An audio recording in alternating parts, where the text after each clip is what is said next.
Get 3, 2, 1, pull. Oh God, that hurts.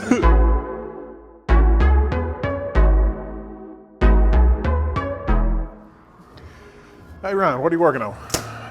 I'm glad you came over here because we need to make a video on something new. I feel like we've done everything too much. Do you have any parts on the way? We've done a lot of motorcycle stuff. We've done automotive stuff.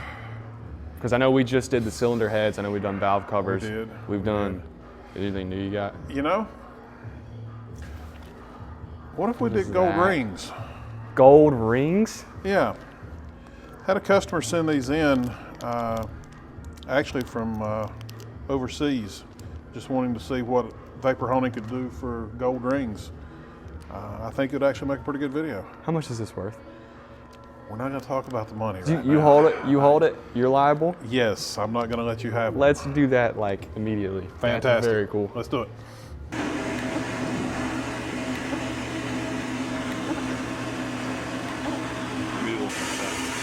I'm not blowing it all over the window. You don't see how that window was covered when we started? Oh, it's because their part was huge. Yeah. Like if you have a small part, it just goes faster. All right, so we've blasted this first one with our soda. And at first glance, I wouldn't tell you there's a whole lot of difference until we compare it to the other ring that hasn't been blasted yet. So if you look at the two, there is a considerable difference between what we have blasted and what we haven't yet. Now, I think we should still probably go with glass bead. Absolutely. So go ahead and run this one through glass bead and see what kind of performance we can get out of that. And we'll leave this one raw until we finish up with both of them. But it still is amazing to me, like how much the surface was actually changed with soda. Because you, like you said, you can see a considerable amount of visual difference between these two pieces. And all soda really does is just clean.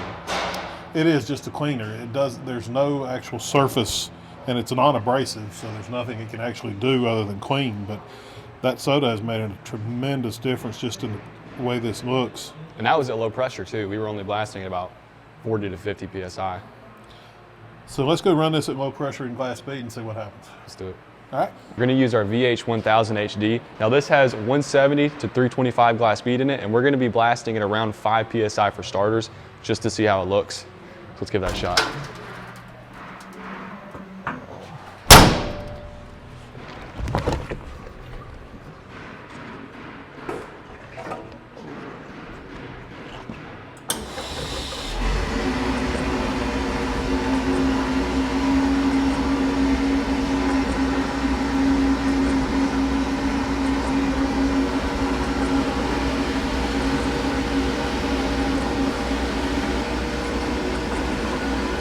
I'm actually gonna step a little bit closer because this looks phenomenal. So guys, we bumped down to pump pressure just so that it would give us a little bit more of that burnishing effect. And you guys can see this looks amazing in comparison to where it started.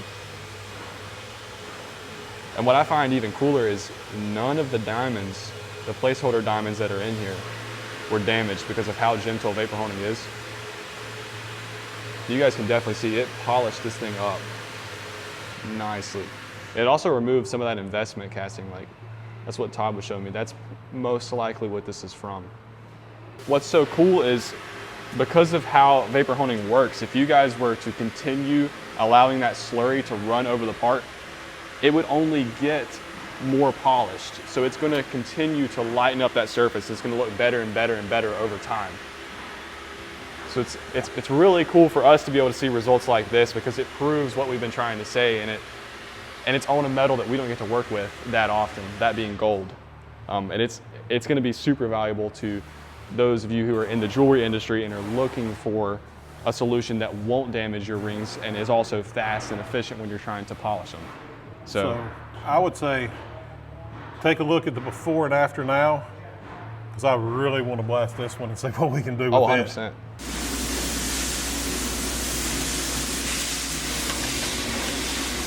So this is the one that we just blasted now with just glass bead.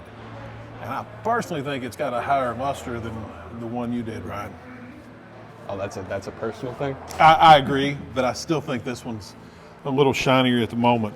Now, granted, we have touched this one a little bit more, and that could be part of it, but we did run a higher pressure on this and then went back to the low pressure. We did. And this one we kind of just ran on a low pressure. So I think our key is we do a higher pressure. And by higher, we were at what, 10 PSI? Yeah. And then we went back down to basically just the pump pressure. But both of these things look phenomenal compared to what they came in here looking like. Right.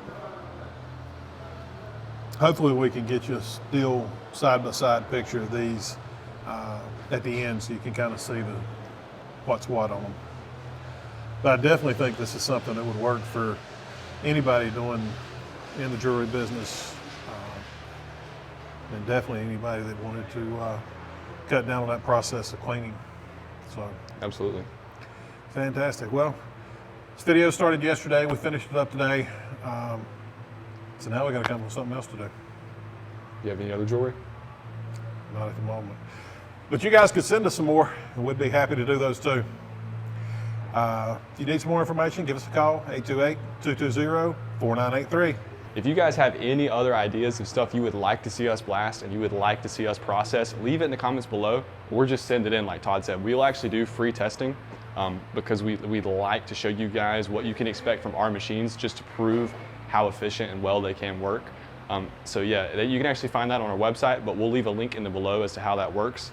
And again, if you guys like this video, give us a thumbs up, consider subscribing, and we thank you very much for watching. We hope you have a great day, and peace.